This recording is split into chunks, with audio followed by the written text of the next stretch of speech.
My foster parents kicked me out on my 18th birthday without reason. They came crawling back years later with a disturbing explanation as to why they did it. On the morning of my 18th birthday, I was aggressively awoken by my foster dad, and before my eyes were even fully open, he started yelling at me to get the F out of the house. He literally kicked me out of bed, and as I left the room, I was met with my foster mother staring daggers at me. She repeated what he said, and since I had nowhere to go, I pleaded with them to let me stay. In a moment of anger, I asked if they were kicking me out because I was black and they were white. My foster dad replied, "That's not it, but if that's what you really think, then maybe our friends were right about you. You know, we never loved you and never saw you as our own. We don't want anything to do with you, so get out." I left the house then and there, and I ended up at a park bench, just sitting there trying to figure out what to do next. I had a few bucks in my pocket and a backpack with some clothes, but no real plan. The sun was starting to rise when I finally decided to call my best friend, Tyler. Tyler answered on the second ring. He asked why I called him because it was 7 in the morning. His voice was groggy. I told him flat out that they had kicked me out. Tyler was still out of it. He asked who, and I told him my foster parents. I told him exactly what they said. There was a long pause on the other end. Then Tyler said, "Meet me at the diner in 20. We'll figure this out." His voice was more alert now. I dragged myself to the diner. Tyler was already there, waiting in our usual booth. As soon as he saw me, he stood up and gave me a hug. "Man, I'm so sorry. That's messed up," he told me as he embraced me. We ordered some breakfast, and as we ate, I told him everything. The sly comments they would make when I was a kid, and how they would act whenever company came over. Tyler listened. One day when I was playing with my cousins, one of the cousins asked me why I looked different from the rest of them. The adults didn't say much but be nice, but they still taunted me. When we were teenagers, the cousins hung out together all the time, but they never invited me with them. When I asked them why they didn't invite me, they would tell me it was because they didn't know that I wanted to come, or make up another excuse. They had a pretty close friend group. I wouldn't have paid much mind to it if we didn't go to the same school, but we did. It hurt seeing them all eat lunch together without me, and my parents never stepped in and said anything to them about all the years they excluded me. Now they were planning to go to the same college together, and I thought my parents would put me through that college as well, but here we are. After I finished, he sighed heavily. Tyler told me that it sounded like the reason I went through all this was because I was black and lived with a white family. He said that since we were in the South, that they probably faced a lot of backlash for taking me in. He said that his family was more laid back about that kind of thing, and didn't care what color I was, hence why they allowed us to be friends. But he said his parents' friends would ask why they would allow him to hang out with me, knowing that I could be a bad influence on him. I had never thought about it that way, but it made a twisted sort of sense. I decided to confront my family to seek the truth. I called them, but they didn't answer. I left messages, but they never called back. I decided to come back home and try to speak with them. I saw Dad's car in the driveway and knocked on the door. I saw him peek through the blinds and ignore my knocks. I called the house phone again, and he came to the door and told me that I needed to leave. The neighbors were looking through their windows watching us talk. I asked him why had he not protected me all those years,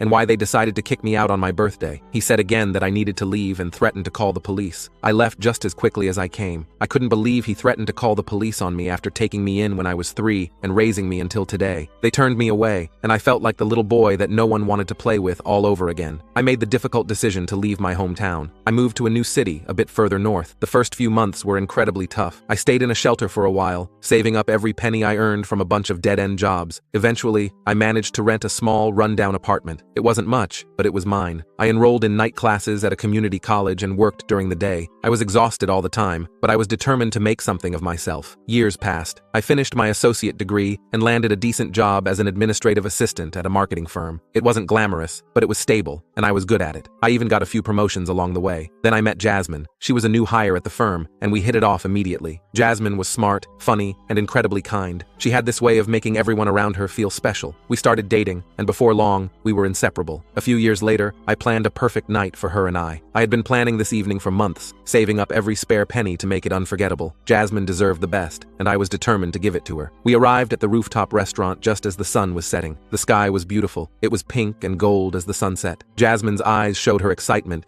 as we were shown to our private table, tucked away in a corner with a breathtaking view of the skyline. She said she couldn't believe that I did all of this. She thanked me over and over. I told her that she only deserved the best, and that was what I wanted to give her. As we ate our meal, we reminisced funny and sentimental times in our relationship. I couldn't help but think about how much she had changed my life. Jasmine had been my rock. She made me believe in love and trust again. After dessert, the waiter poured us a final glass of champagne. This was it. I reached into my pocket and pulled out the small velvet box. My heart pounded as I got down on one knee. I told Jasmine that she had been my light in the darkest of times and my partner in every joy and challenge. I told her how special she was and how I couldn't imagine my life without her. I asked her to marry me. Jasmine's eyes filled with tears and she covered her mouth with her hands. For a moment, she was silent and I felt my heart stop. Then, she nodded vigorously. Her smile smile broke through the tears. I slipped the ring onto her finger, and we both stood up and held each other in a tight embrace. The restaurant patrons around us erupted in applause, but in that moment, it felt like we were the only two people in the world. For the first time in my life, I felt truly happy, but the pain of my past never really left me. I tried to forget about my foster family and what they did to me, but it was always there, lurking in the back of my mind. One day, out of the blue, I got a message from my foster parents. They wanted to reconnect again and explain why they had kicked me out. At first, I was furious. How could they expect me to listen after all the pain they caused? But Jasmine encouraged me to hear them out. Reluctantly, I agreed to meet them. The first time seeing them again was tense. My foster father spoke first. He sounded regretful and said he owed me an explanation. He said when I turned 18, they found out that thousands of dollars of their emergency cash had gone missing. They hid it in a small cabinet in a cookie jar that no one went in but them, and their closest family friend convinced them that I was the one who stole it. I was taken aback. I asked them if they thought that I stole their money, why they didn't just ask me. My foster mother's eyes became filled with tears. She said that they were so hurt and angry that they didn't know how to confront me, and added that they didn't want to confront me at all. They figured that I would own up to it, and that there was no point in asking. I felt a surge of anger and betrayal. They had kicked me out based on an accusation without even giving me a chance to defend myself. I did my own digging that night. I started by combing through the profiles of my foster family and their circle of friends, looking for any clues. I scrolled endlessly through posts, pictures, and comments, hoping something would jump out at me. One night, as I was deep into my investigation, I came across a post from Karen, the close family friend that was very vocal about me stealing from my foster parents. Her profile was filled with pictures of her recent activities, but one post from around the time I was kicked out caught my eye. It was a photo of a brand new car, a sleek, red convertible. The caption read, "Finally got my dream car. Hard work pays off." Something about the timing felt off. I dug deeper, scrolling through the comments and looking for any clues about how she managed to afford it. Then I found it. A comment from one of her friends read, "Congrats, Karen. Did you win the lottery or something?" Karen's reply was casual, almost dismissive. "Nope, just good financial planning and some help from an old friend." I needed to know more. I called Tyler and told him about the post. We made a plan. Tyler would go to the dealership, pretending to be a relative, and try to get some information about the payment for Karen's car. The next day, Tyler called me and said he went to the dealership and talked to a salesman. He told him I was Karen's cousin and that he wanted to surprise her with some custom accessories for her new car. He asked about the payment details, and guess what? He told me she put down a huge cash payment, the exact same amount as my foster family's missing emergency funds. My heart pounded in my chest. This was it. I had the proof I needed. Karen had taken the money and used it to buy her car,